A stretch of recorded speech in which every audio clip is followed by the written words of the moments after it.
conditions météo de l'année 2021 auront été très compliquées et dès le début de la campagne, où en début avril, on a eu plusieurs nuits de gel très forts avec des températures allant jusqu'à -8 dans notre secteur. Il y a eu un impact irrémédiable sur la récolte.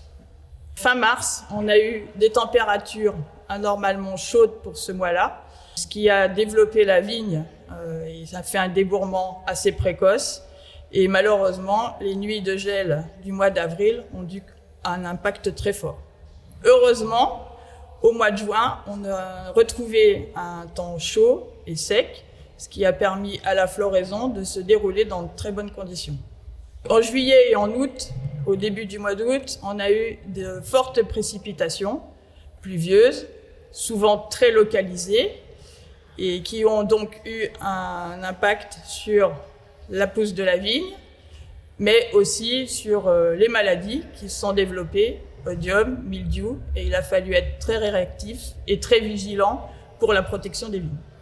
Heureusement, donc, après le 15 août, on a eu un temps plus sec avec du vent du nord qui est venu quand même stabiliser les maladies et permettre une véraison normale dans de bonnes conditions.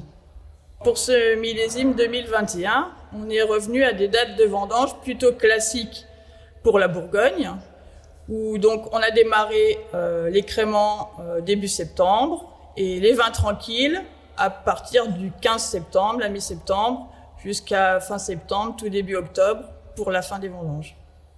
Il a fallu faire un suivi maturité très précis, tout en contournant les obstacles météo, pour arriver à une qualité optimale des raisins. Sans surprise, les volumes de notre récolte 2021 sont faibles, voire très faibles dans certains secteurs ou certaines appellations. Les pertes ont bien sûr été accentuées par un tri drastique, que ce soit à la parcelle ou en cuverie avant l'encuvage des raisins. Heureusement, les vinifications se sont bien déroulées, ont été assez rapides, mais il a fallu être très vigilant sur l'extraction de la couleur pour les vins rouges et les équilibres aromatiques pour les vins blancs. Les vins rouges, cette année, ont de belles couleurs, plutôt rubis. Ils ont des arômes de petits fruits rouges et ils ont des tanins tendres et sont prometteurs. Les vins blancs sont aromatiques, plutôt sur les agrumes. Ils sont vifs, précis et ils gagneront en rondeur pendant leur élevage. Bien que les volumes soient trop bas pour ce millésime 2021, les belles réussites seront à la hauteur des efforts consentis.